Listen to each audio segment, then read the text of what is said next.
Hopefully at this stage you understand how to interpret a design specification. So the question now is, what's the next step? We know what we're trying to manufacture, and so should we proceed directly to specifying the manufacturing system for that, or should we consider characteristics of the product and how they might impact manufacturing, and of course how we might recommend changes to the design to facilitate the manufacture of the product. So when we think about design for X, we're thinking about characteristics of the product, and specifically, as you can see in the figure here, as we develop a new product or modify an existing product, the focus is usually on the function. Of course, without the function, no one is going to want that product, the reliability or the life of the product, and the component costs that go into the product, because that will affect our profitability. And so what this depicts is that development cycle where up here we start in design and we go through a set of processes which we term a waterfall, and then at the end we have product that we can ship to the customer. So during this process we make certain decisions, and by upstream we mean upstream in terms of time. The design specification obviously comes early in the process, and based on decisions made during design, it will affect what we call downstream processes that occur later in time. For instance, the types of manufacturing workstations that we're going to have, the tooling requirements, and other processes that are involved in creating our system. And so we need to perhaps re-examine the design and think about how this is going to impact all these various stages before we embark on further development of our product. Let's put in context what we'll be trying to do here. So I've got a diagram here that comes from NIST, National Institutes of Standards and Technology, and it represents what they call the SEMA model. And the SEMA model describes what goes on in terms of product development. Once we have a design, how are we going to go about and manufacture this product? And what you're seeing here, if you haven't heard of IDEF 0, this is a way of describing that process.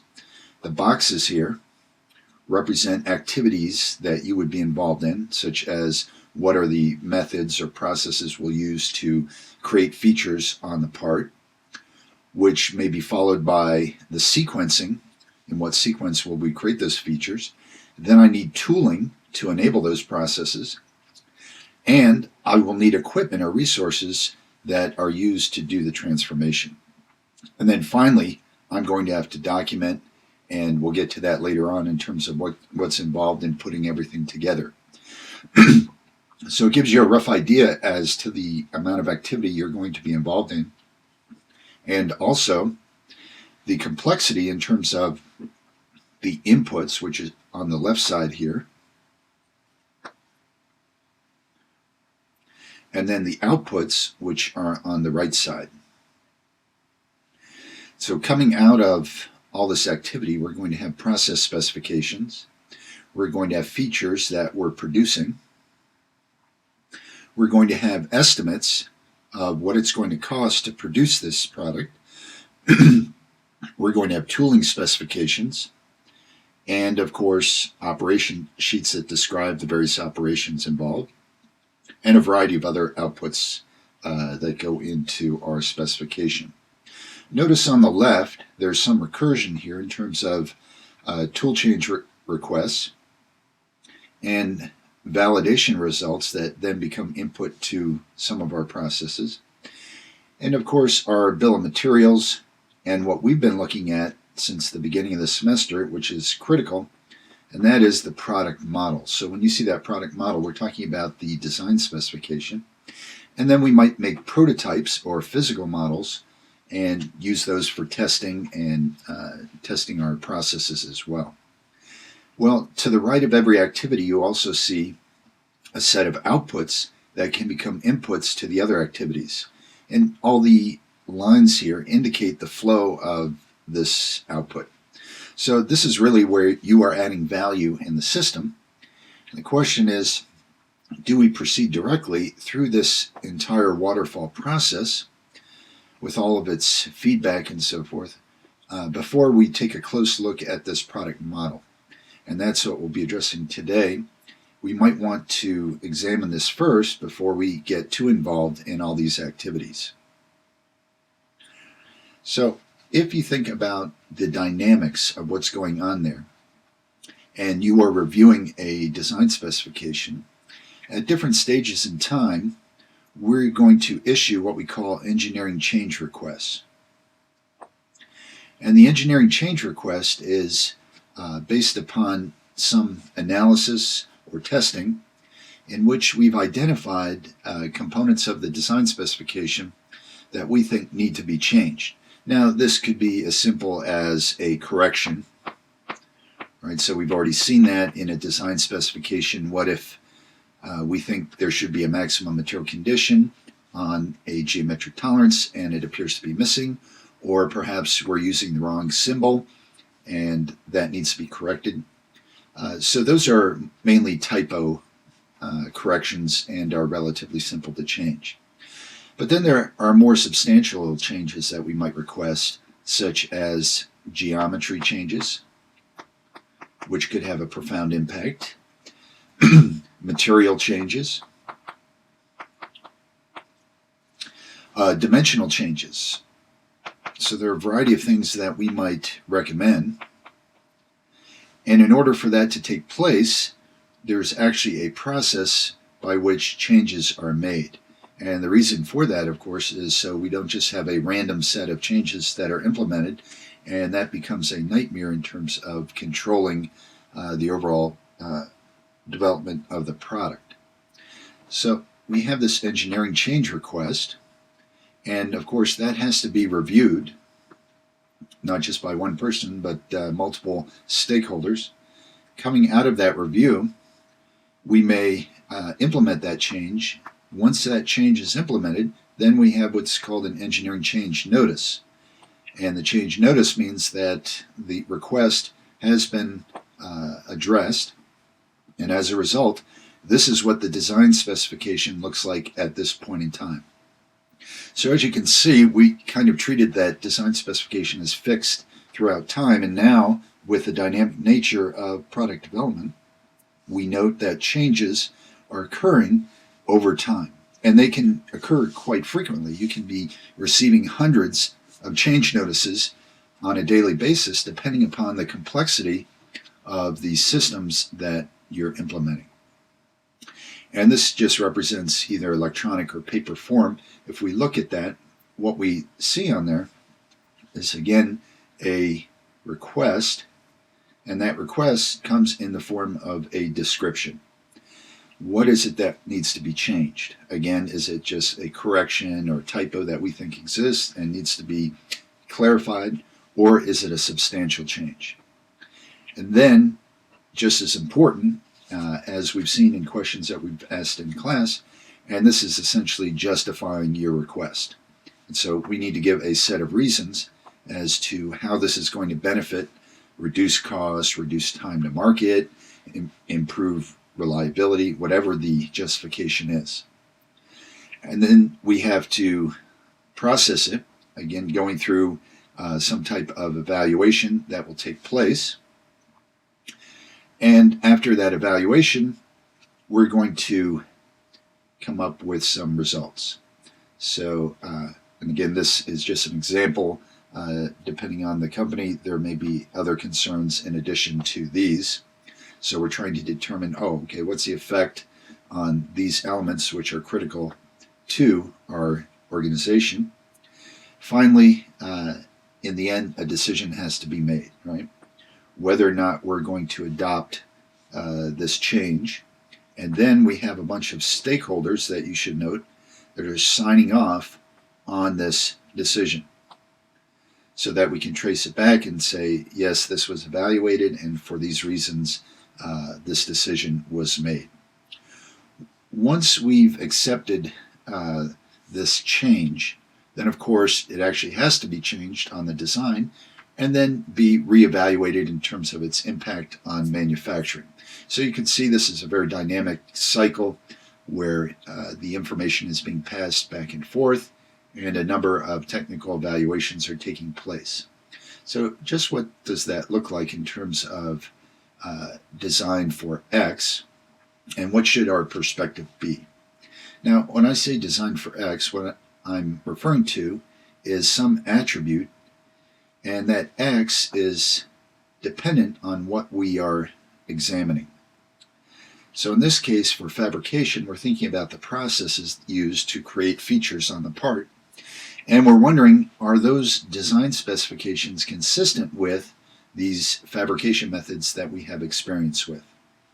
So we think about perhaps casting and when that's appropriate, or machining and forming, and the shapes, tolerances that are specified in the design, how do they affect our decisions? Design for assembly. We look at some different issues there, and we'll look at that in some detail.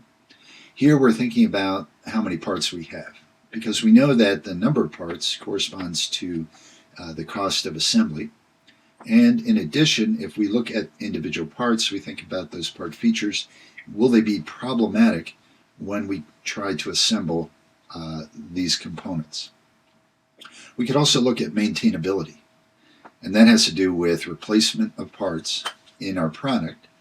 What does it take to do that? Obviously, we need some accessibility to the part, and then the ability to replace that part and bring it back to its original condition. In terms of accessibility, here we're dealing with geometry.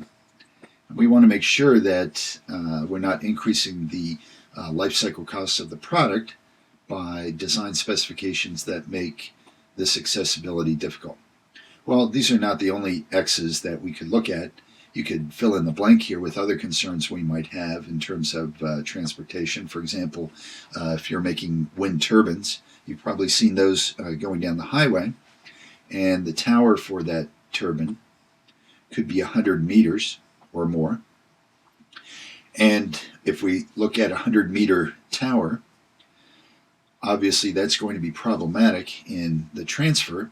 So we think about the design, and now we might break this up into sections that can be transferred to the site and then assembled on site. So there we're considering an X being the actual transportation of our product. There are other products like this, for example, large mining or agricultural equipment that actually has to be disassembled after we've assembled it in the plant in order to transport it to the customer. And so these kinds of considerations must be examined early on before we get to our system that is going to be used to produce our product. When you think about these early decisions in examining the design, the reason why they're so important is this notion of a predetermined cost.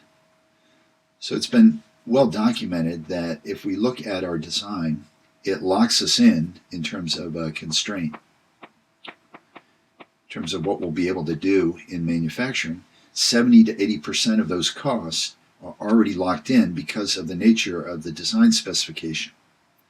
So these future costs will be affected or impacted by our product geometry and materials that are being used in the design. There are a number of trade-offs that are made clearly during design, and different recommendations that we're going to make as we examine the design can cause conflicts. And those conflicts have to be resolved. There's no perfect equation that we can use. It's going to be based upon cost decisions, feasibility decisions, time decisions. And those have to do with what is going to be the impact on our system if I consider cost, if I consider time, and other elements. One aspect of Design for X is trying to model these downstream processes in terms of manufacturing, transportation, maintenance, and so forth. So it's really a what-if scenario from different viewpoints. And then we have to come up with some metrics for performance. What are we going to use as our criteria when we try to resolve our conflicts? So the basics here are some joint decisions. And these decisions are based on both design and manufacturing concerns. When you're making these joint decisions, what it comes down to is having a product development team. So if you are not making these teams an integrated team of people from manufacturing, marketing, design, and other stakeholders, you are not going to be competitive. And if you're not competitive, you're not going to be in business. So you're trying to involve manufacturing functions early on in the design process so that we can expedite the implementation of the design and get our product shipped to the customer. Clearly, design decisions are going to have a huge impact on the cost and your throughput in manufacturing. So the design concepts that are created need to be matched with our manufacturing technologies. Otherwise, we're not going to be able to utilize those to the full extent. So we need this integrated product team, or we're going to have a lot of problems that are going to create a lot of cost for your organization. When you are using some Design for X approaches here, as you'll see, they're based on some underlying set of principles or rules that will help guide design. So we just have some general rules or heuristics that need to be followed, or you're going to create problems. In addition, we'll be evaluating the design during some review process and make a determination as to areas that need to be addressed. There's also simulation involved in terms of the downstream processes that allow us to identify potential problems that can occur. And then we need to follow that up with some type of resolution. How was that specific problem addressed? And that is usually in terms of changes in design.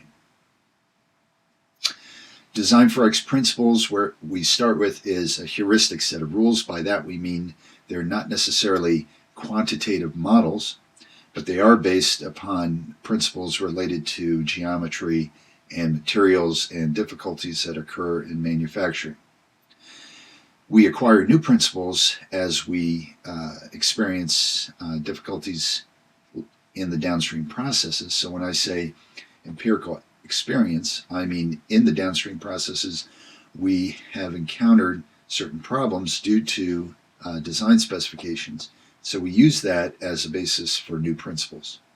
Note that because it's a heuristic set of rules, these principles may conflict with each other, and we'll see examples of that. The most fundamental principle has to do with the number of parts.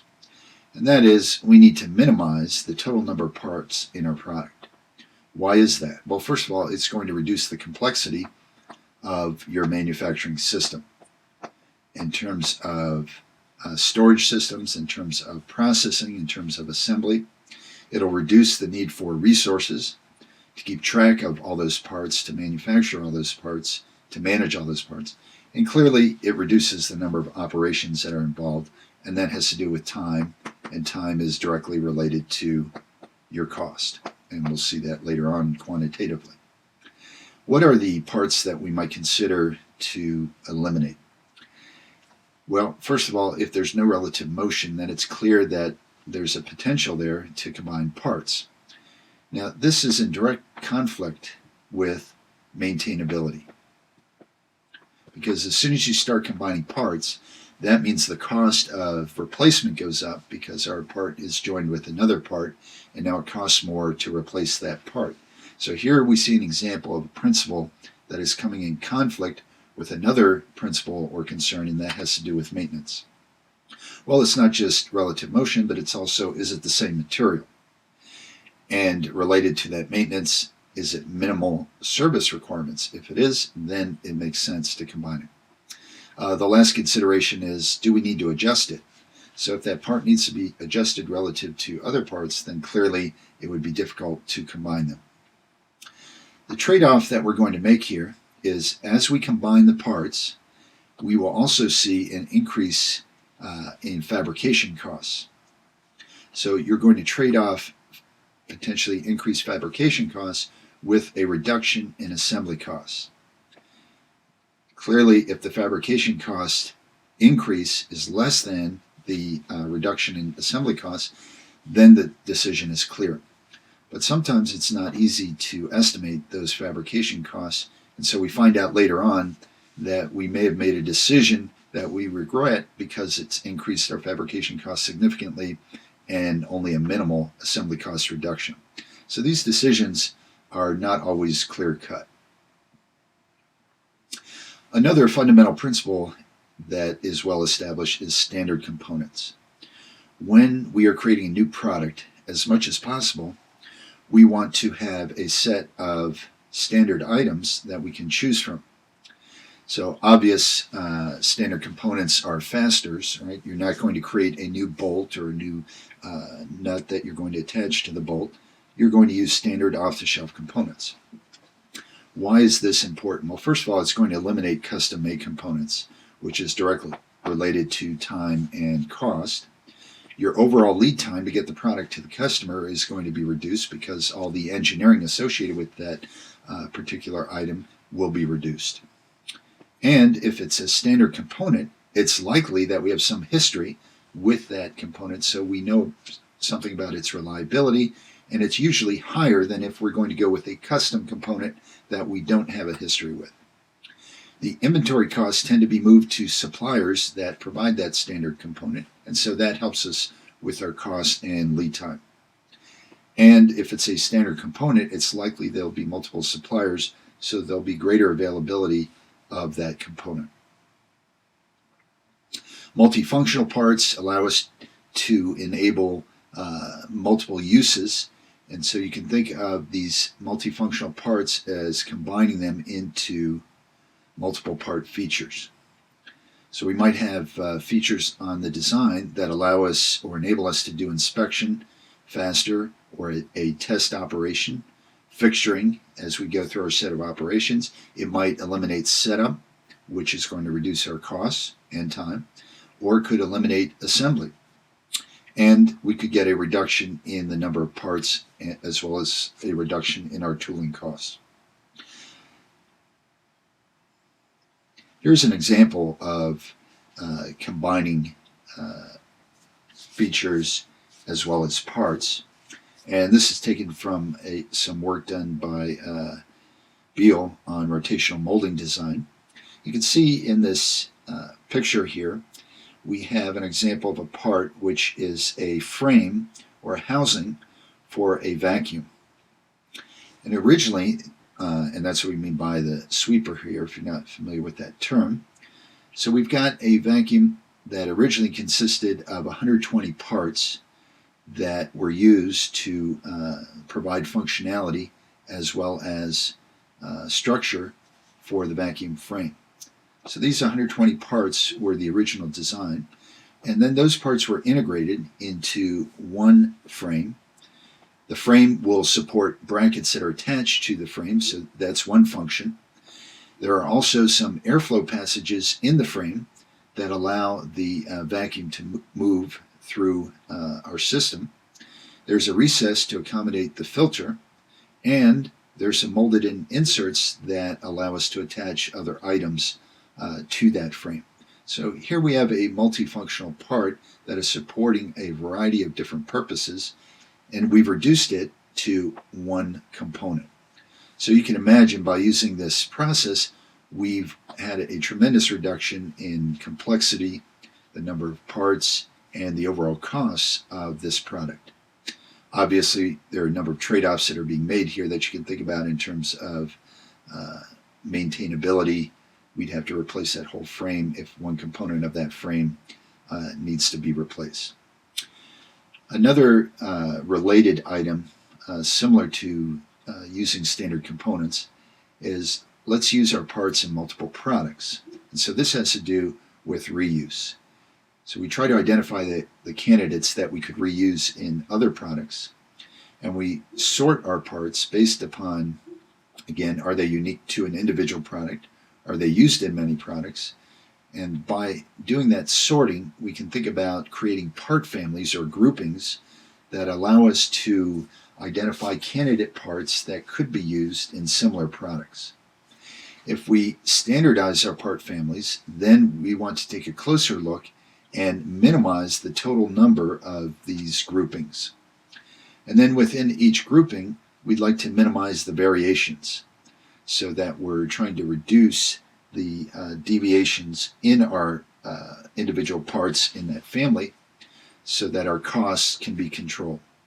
And then when we look at these variations on a given part, we want to minimize the number of features that are actually varying for that part. Again, the goal is to reduce the total number of different parts that we have, and that will help reduce our complexity. Once we have part families or groupings, then we can use them in existing products or in the development of new products. And so as a new product is being developed, what we do is take a look at our part families and see if we can make use of our previous groupings. It also affects manufacturing because we'll see later on we'll be developing processes based upon these part families that we've identified. And any unique parts that are special for a new product, we can skip certain processing steps in our manufacturing system and still accommodate that new product. So it does help when we do this part family in terms of our manufacturing costs. Another concern is ease of fabrication. How easy is it going to be to create the features that we're concerned about? So here we think about, should we change the raw material if at all possible, because that might help reduce our costs due to tooling, due to weight and other concerns. Is there something we can do to reduce waste, because that's essentially dollars that we're throwing out? Is there something we can change that will help reduce our overall cycle time in our process? And can we use near net shape processes that allow us to create our features in a single step? And of course, as we've already identified, we would prefer not to do finishing operations because those tend to be problematic. In terms of fasteners, what you should come away with here is don't use them. And the reason for that is it adds increased complexity. So when we think of fasteners, we think of these types of items that we add during assembly, where we fasten one part to another. Fasteners, by definition, are problematic. And so if at all possible, they should be eliminated. So that is consistent with reducing the total number of parts. Well, what do we use instead of fasteners? Well, clearly we could combine parts, or if we're going to do an assembly, we might be able to use tabs or some type of snap fits.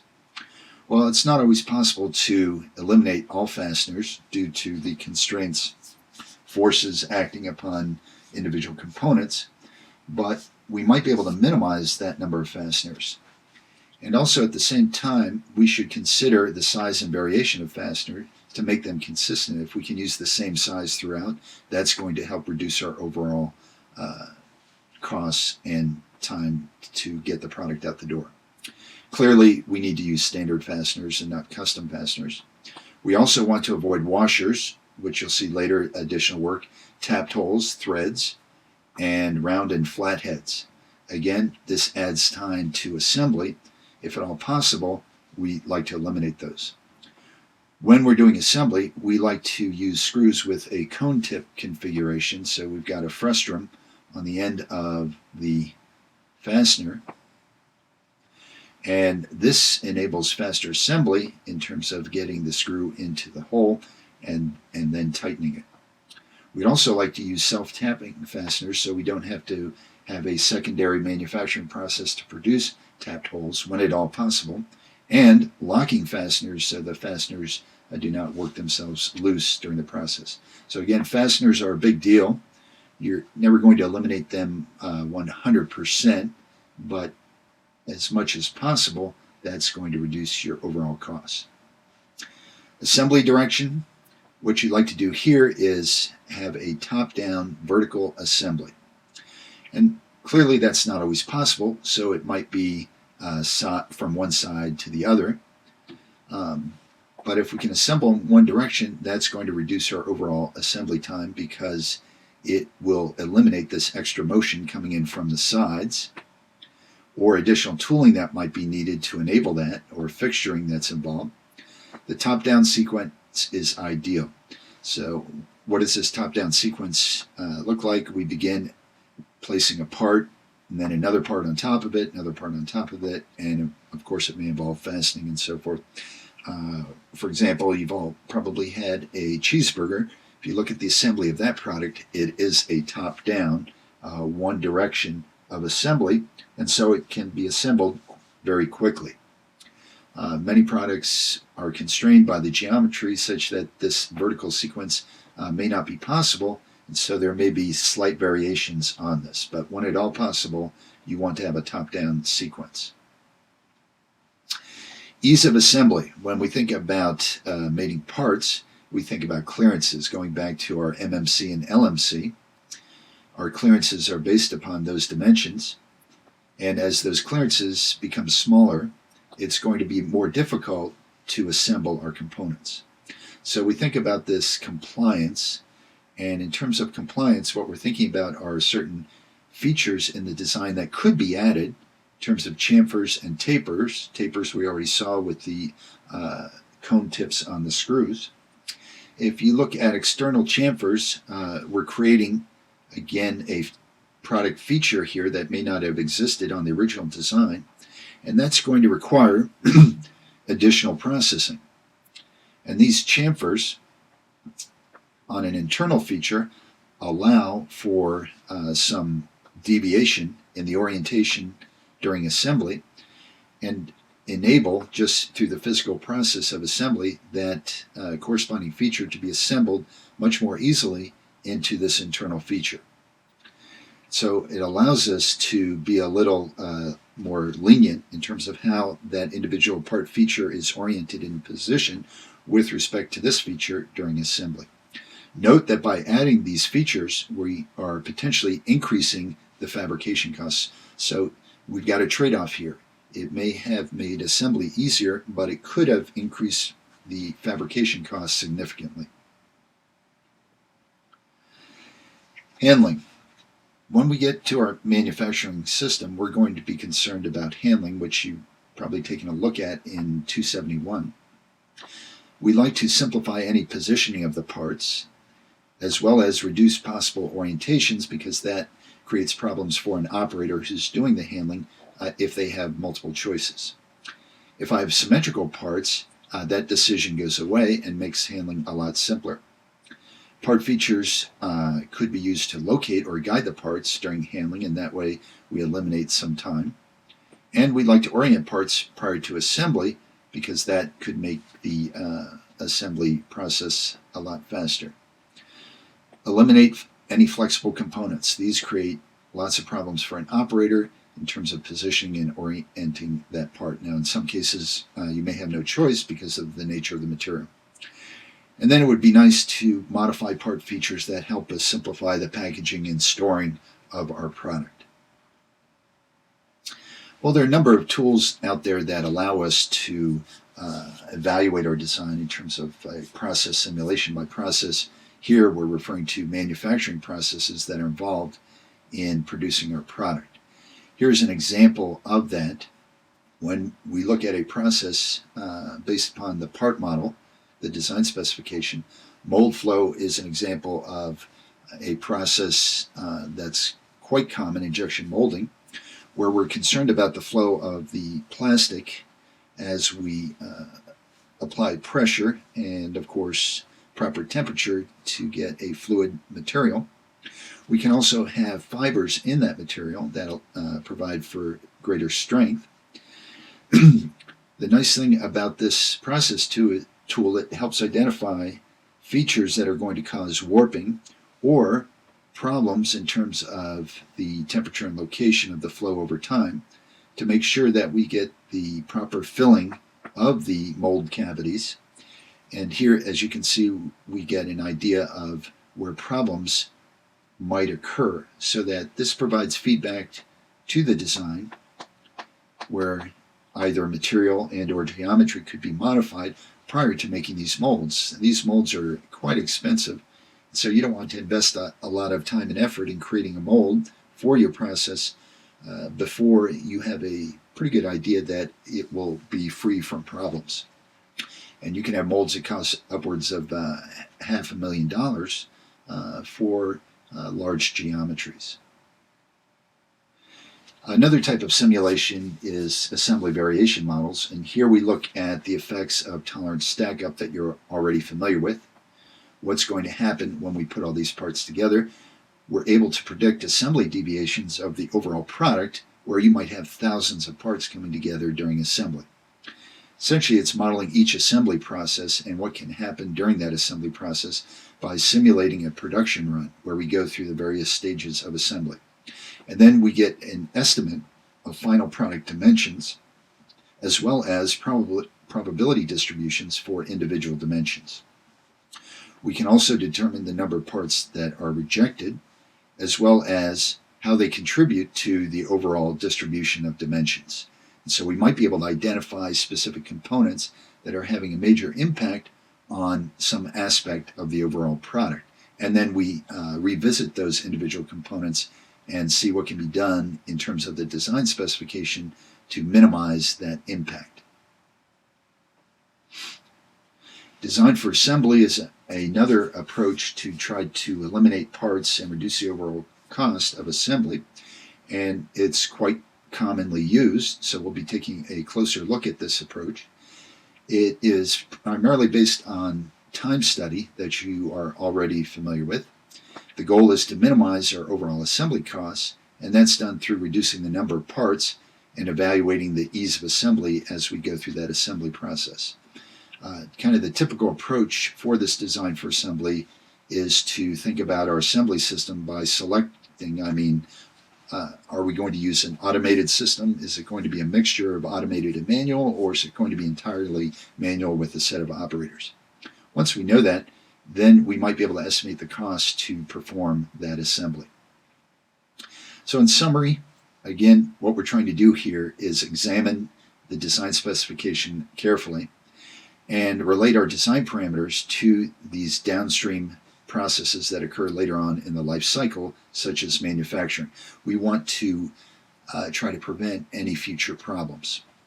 The X in Design for X is going to be evaluated using rules, models, simulation, depending on what tools are available to us. And these are evolving over time as more and more models and simulations become available. It allows us to have greater accuracy in terms of our predictions of what might go wrong. Clearly, we need a candidate design specification before we can do any evaluation, so there does have to be this initial design specification that needs to be evaluated.